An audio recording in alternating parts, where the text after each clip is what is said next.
Hola, mi nombre es Andrés Gómez, soy profesor de la Universidad de AFIT. Quiero empezar por agradecerles por la respuesta que ha tenido o que han tenido con los videos. Ya me han llegado varios mensajes de varias partes del país, incluso por fuera del país, y me alegra muchísimo que los videos hayan sido de utilidad para ustedes.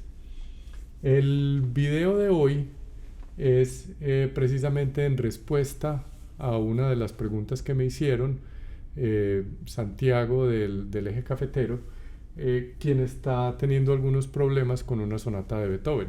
Como saben, las sonatas de Beethoven son bastante difíciles y tienen ciertas dificultades muy características del estilo pianístico de él.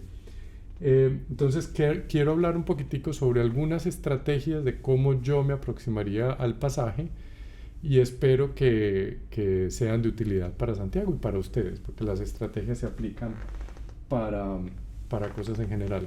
Después, si nos da tiempo, también voy a hablar de el presto del preludio en do menor del clave bien temperado del primer libro, que es una parte que siempre me preguntan cuando hablo sobre cómo estudiar, me preguntan precisamente sobre ese pasaje.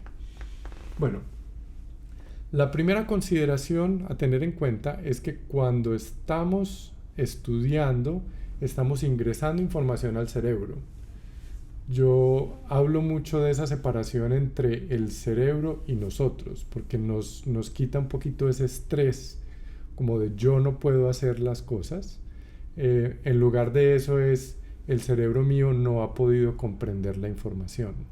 Y esa diferenciación nos ayuda a ser un poco más directos en cómo le presentamos la información al cerebro y a tener más conciencia de cuáles son los pasos que estamos siguiendo para que esa información sea clara.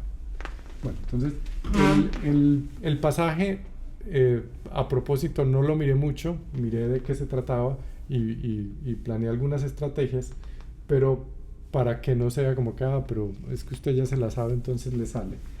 Bueno, el pasaje de Opus 30, Opus 31, número 1, perdón, el sonata en sol mayor, es el compás 74, por si lo quieren mirar con partitura. Todo está en IMSLP. Y tiene unos trémolos en la mano derecha mientras tiene una melodía en la mano izquierda. Entonces voy a empezar desde lo más básico a irle agregando algunas dificultades. Entonces yo lo primero que haría es, como veo que es un patrón repetitivo en la derecha, hacer una reducción de la textura. Está escrito que ya de por sí tiene dificultades, pero entonces este si menor, por ejemplo, lo voy a tomar como un acorde. Y mientras eso, estudiaría la mano izquierda. El proceso anterior a eso, si quieren algo más fácil, sería hacer manos separadas, ¿no?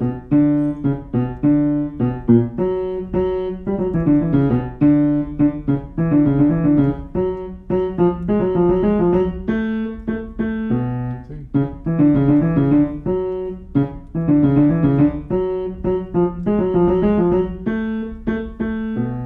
Tocar manos separadas me ayuda muchísimo también a entender si estoy haciendo o a saber si estoy haciendo las digitaciones adecuadas, porque como ya lo estamos estudiando con la velocidad final, entonces ya me doy cuenta si esa digitación cuando esté tocando en público sí va a ser suficientemente buena. Entonces, por ejemplo, aquí en este pasaje la mano se iría como a hacer 1, 2, 3, 4 y 1, 3, 4. Pero esa utilización de 1, 2, 3, 4 es un poquitico medio tenebrosa. Entonces yo pensaría, por ejemplo, en pasar el pulgar acá para tener un poco más de ese movimiento de rotación y utilizar estos 3 dedos que son más fuertes. ¿Sí? Ya la otra digitación, aquí no tendría problema en usar pulgar en el fa sostenido,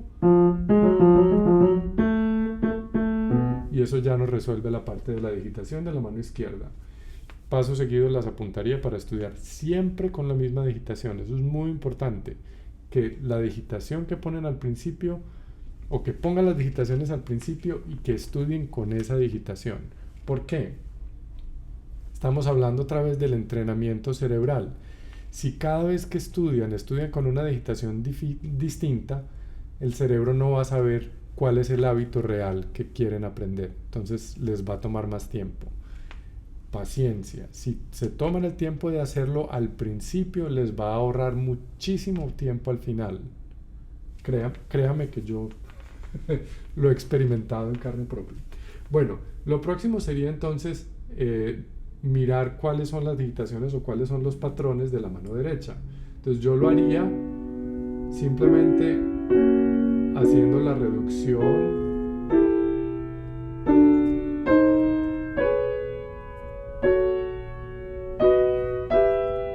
ya esa es la otra parte. Entonces aquí 1, 3, 1, 2 para hacer la digitación aquí, vuelvo a si menor, 1, 3, 5 que es relativamente cómodo, y aquí hay un paso que es un poquito complicado, que es el 5 que está sosteniendo aquí el sol sostenido, a hacer 1, 3. ¿Sí? Ahora pueden hacer la rotación con 3, 4 o con 3, 5. 3, 5 tal vez es un poquito más fuerte. Después viene esta que es también maluca. Entonces yo haría 2, 1, 2, 4 para poder meter el tercero, donde está el cuarto, reemplazar el tercero con el cuarto y quedar en esta posición de 1, 3, 5. ¿Sí?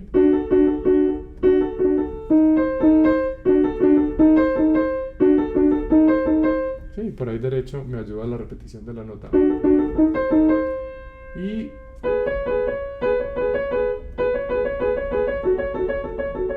¿sí?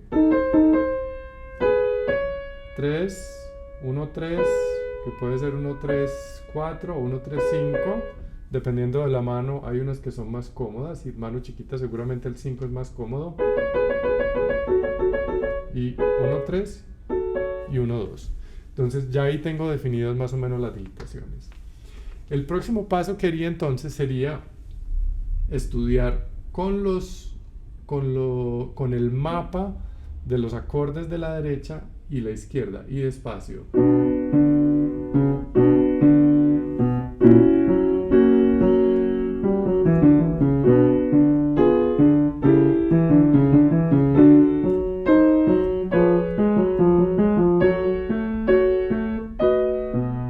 ¿Sí?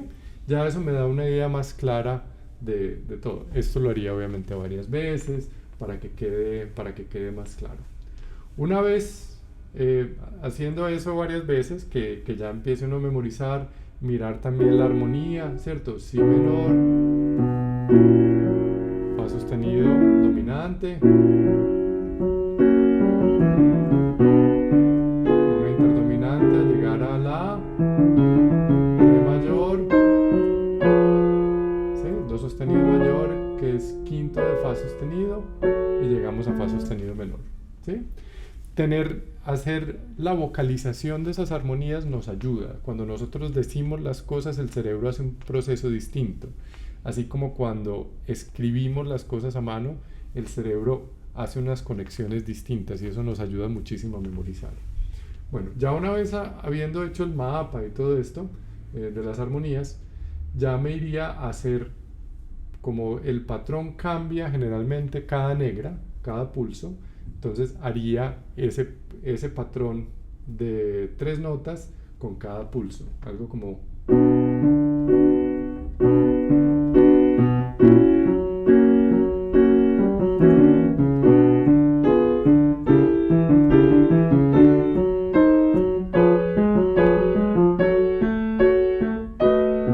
¿sí? Para tener ya un control más claro de cuál es el pulso y dónde van los cambios del acorde. También porque hay algunas síncopas en la izquierda en donde es importante tener muy claro cuál es el primer tiempo, ¿sí? o el segundo tiempo, el tiempo que no se está tocando con la izquierda. Bueno, y ya empezaría esta es la parte de aprendizaje de las notas. ya empezaría la parte del estudio técnico. Entonces, como habíamos visto en la discusión sobre rotación, la rotación se hace con el antebrazo, ¿cierto? Donde no haya tanto compromiso del brazo. Entonces, es muy importante que tengan, a veces ponerse la mano aquí nos ayuda para controlar un poquitico que el movimiento no sea desde acá. Y créanme que es muy fácil hacer la rotación desde acá sin darse cuenta. Entonces, tener esto nos da como una especie de policía que nos ayuda a que no estemos haciendo más de la cuenta. Otra forma de mirar que si están haciendo la rotación bien es simplemente poner el brazo aquí al frente y hacer la rotación. Aquí bloqueamos este sistema y solamente estamos haciendo con el antebrazo. Entonces, si hacer esto es complicado,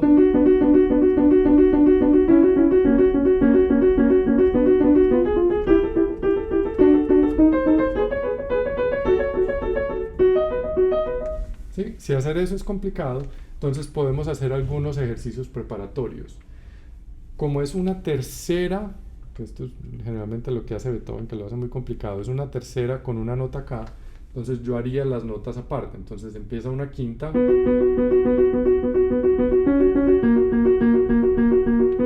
¿sí? Después haría la tercera de la mitad,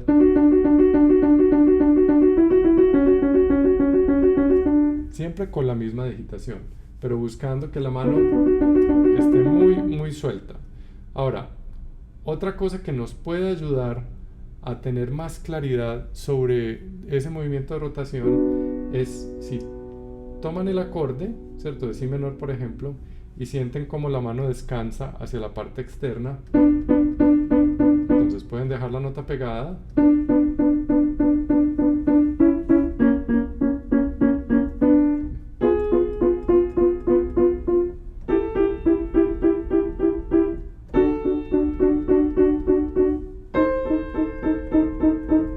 ¿Sí? Ese ejercicio les puede ayudar también. Fíjense que estamos haciendo una elaboración de varias formas de hacer o de varias formas de aproximarnos al problema. La idea es eso, la idea es como atacar el problema desde varias partes para que el cerebro vaya analizando cuál es la que más le conviene, ¿sí? Y así utilizar el mejor mecanismo posible. Ok, entonces esos ejercicios los pueden hacer varias veces, repetir. Vieron que me quedé en un acorde que solamente se hace una vez, me quedé varios ratos, precisamente por eso, porque como solamente se hace una vez en una transición, esos son el tipo de acordes que nos ponen problema, porque no los hemos estudiado de la misma manera. Bueno, pasemos a otro nivel un poquito ya más difícil. Entonces digamos que todavía no somos capaces de tocar el pasaje. Entonces yo lo que haría es empezar a tocar a compás por aparte. ¿Sí? Entonces toco ese compás solamente. Puedo tocar el compás hasta llegar al primer tiempo del otro. También me puede ayudar. Cuando yo toco solamente el compás, me ayuda a tener más claridad sobre qué es lo que hice bien y qué es lo que hice mal. ¿Cierto? Entonces el compás que es más difícil,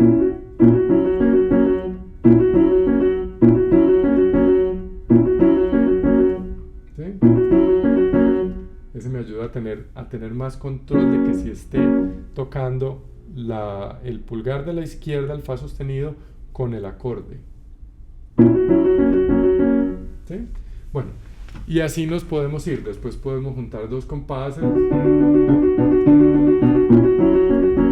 Perdón, hice tres.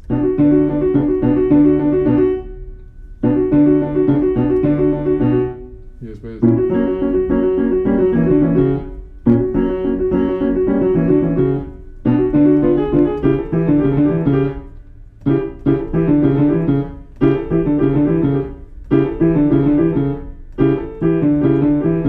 Sí, y no tengan miedo de enlentecer un poquitico lo que están haciendo para asegurarse de que sí está bien. Estudiar es de hacer, evaluar, hacer, evaluar, hacer, evaluar, pero siempre estar conscientes de eso. Bueno, voy a hacer otro video sobre el preludio en do menor, que ahí voy a hablar de otras cositas. Espero que les haya servido. Como les he dicho anteriormente, si tienen preguntas me pueden escribir por la página web, que por ahí les contesto, o por los mismos comentarios de YouTube. Y les pido el favor, si lo consideran apropiado, que se suscriban al canal. Muchas gracias.